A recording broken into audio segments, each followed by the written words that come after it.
مسيلوني حداس تخطاتلت زانتا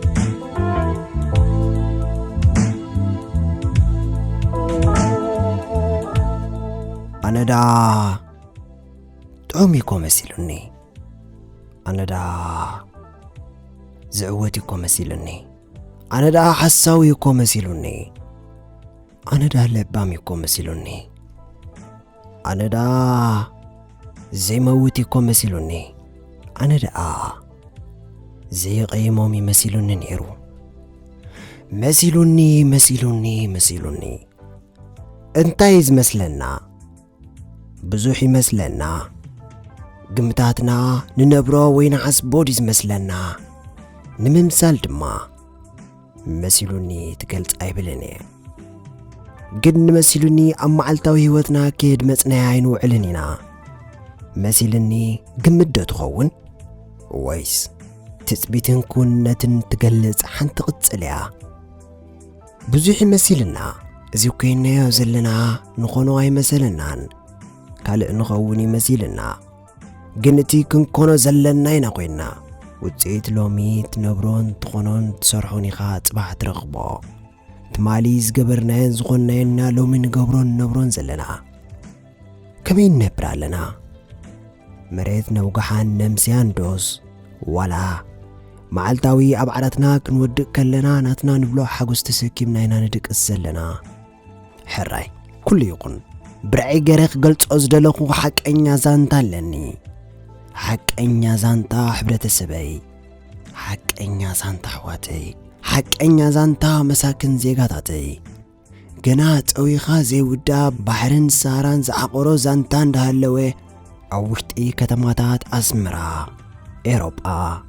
كندا أمريكا إسرائيل كوتاس كل إرتراوي زركبوك في العالم تقلي مزانتا يسندالو برخا زي سعرنا نابراقنا سنفنا سنفات كينو سمنا كزنتوي كنقرلي كسندوي أنت حوي أنت حفتي قلت نقدميت قلت ندحريت قلت نيامان قلت نسأقام ملساسي إنا اللمش كله خمز حسبنا يكون لنا مسلني أجوغا مثل خاب زانتا مسيل النغط أنا حكان ديو بوتخا دلي خارقبو شعو حق أنيا من بار على اليو كبرات سمعتي حجون كم تلمود حنتي صفحات حسابات تسكيما أبوزح بوتاتات بفلاي دما أما أبو الهاجرات زقات مزلو تساقمات أب سراح أب حدار أب بيزنس أب فقراوي هوات بوليتيكاو تساطي إيكونومي كولتاس أب كل هواتنا داسيسا انداز زناقات قلت مرتون وستبل مسيلون زرستا حداس تختاتالي زانتا حزلكم متيلغو مسيلوني أب كرسا بزح زقمتكوم حق أنيا زانتا تاتالو نبعاتهم من داسنيو زانتوم زنقورنن زنقرانن برعي تغيلا مس نبعاتي حنت أطمو بسمعتي كبلو دالي لغو زانتا مسيلوني كل حق أنيا زانتا قوينو نحادة سب زانتا زي كوناقن استعكبو حق أنيا فتعميتات أبايات مريت أياباتهم سخوعي كسحبي غقلي بزبالكو قراربا نبركت زبالك فالات مس سمعتي كتنحي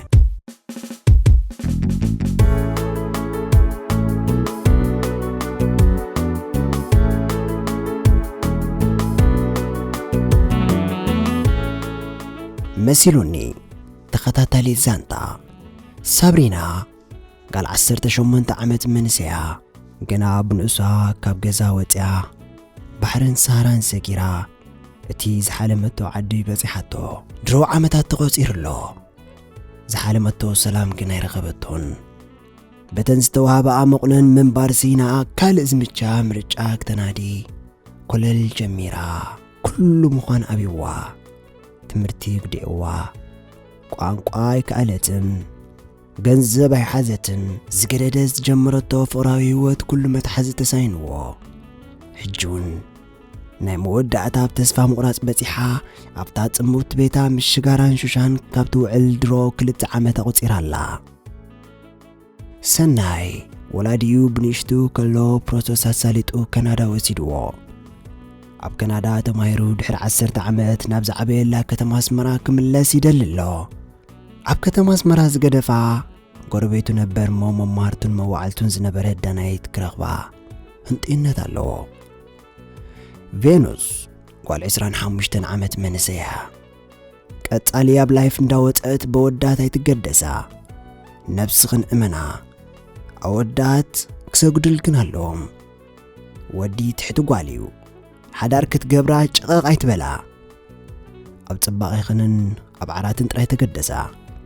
ልቢ ወዳት ክትወስዳ ኣይክትሽገራን ይኽን እንዳበለት ነዋልት ትጉስጉስ ኮይና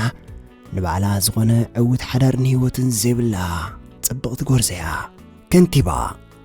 በዓል ሓዳርን ኣቦ ክልተ ቆልዑን ኮይኑ ምስ ሰበይቱ ብዙሕ ስምምዕ ዘይብሉ ኦበር እንዳዘወረ ደቁ ዝዕቢ መንእሰይ ኮይኑ ሰበይቲ ብኸመይ ትተሓዝ ክፈልጥ ክንደይ መጽሓፍትን ክንደይ ኣማኽርትን ተወኪሱ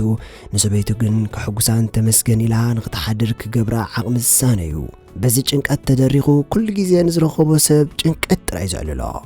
ምስ ሰበይቱ ከይተባኣሰ ወርሒ ኣይጸንሕን እዩ ትሰጎ ኣብ መኪኑ ክሓድር ይቕን እሞ ሽዑ ይዕረቑ ይምለስ ይባኣሱ ይምለስ ይባኣሱ በቃ ከምዚ ዝቕጽል ህይወቱ ሚሊ መልክዓ ኣዝያ ጽብቕቲ ኮይና ኣብ እስራኤል ዝርከብ ሓዋ ዘማጻላ ዓርካ ከፊሉ ኤውሮጳ የትዋ እሞ ኩቱር ናይ ሓበሻ ንዕቀትን ጽልእን ስለ ዘለዋ ግን ምስ ዓዱ ክትምርዖ ትደሊ ጎርዝያ ሰሎሞን ኣብ እስራኤል ኮይኑ ብዙሕ ገንዘብ ዝኣከበ እሞ ኣሕዋቱን ቤተሰቡን ኣዕርኽቱን ካብ ባሕርን ሳራን ክውፅእ ከምኡውን ስድርኡ ከኣሊ ኣዝማድ ክሕግዝ ዋላ ሓንቲ ገንዘብ ዘይብሉ ዝተረፈ ንምንኣስ ሓፍቱ ሳብሪና ነታ ምንኣስ ሓፍቱ ሳብሪና ኣቐምጥለይሉ ዝሃባ ገንዘቡን ኣጣፋፊኣቱልያ ሰሎሞን ናብ ሆላንድ ከይዱ ምስታ ባሕሪ ዘስገራ ኣፍቃሪቱ ሚሊ ክነብር ፕሮሰስ ክሰልጦ ሃንቀው ኢሉ ዝጽበ ሰብ እዩ ኒኑ ኣብ ከተማ ካምፓላ ትቕመጥ ጎርዞ ኮይና ካብ ኤርትራ ብንእሽታ ዝወፀት ምስ ብዙሓት ኤርትራውያን ክትራኸብ ብስድራ ዘይፍቀደላ ንሳ ግን ኤርትራውያን ኣሕዋታ ትፈቱ ነቲ ኣብ ጁባ ዝቕመጥ ምስ ኤርትራውያን ከይትራኸብ ዝኽልክላ ወላዲኣ ብዙሕ ኣይትፈትወን እያ ኣብ ደቂ ሃገሩ ዘለዎ ጽልኢ ኩሉ ግዜ ምስ ተቃወመቶ እያ ንሱ ኣብ ገንዘብ ጥራይ ዝኣምን ምኽንያቱ ብዛዕባ ሃገሩን ህዝቡን ሕብረተሰቡን ኣይግደስን እዩ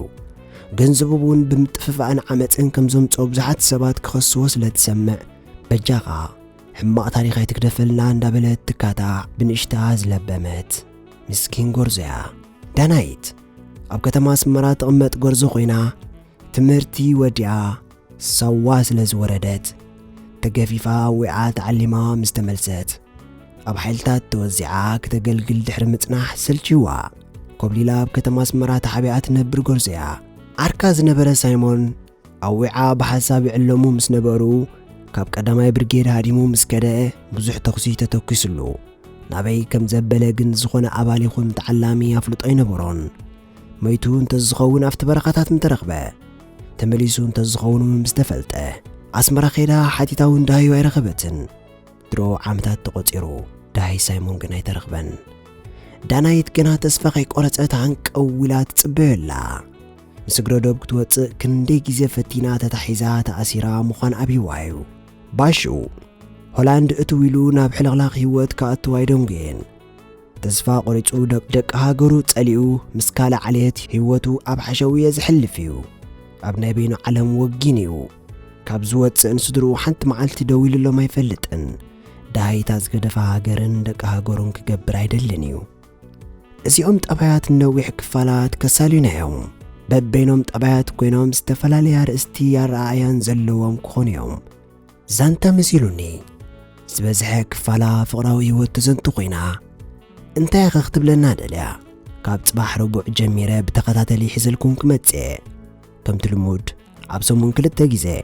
ረቡዕን ቀዳምን ናብ ሰማዕቲ ክትቀርብ ምዃና ክሕብር ይፈቱ ወሪደ ደይበ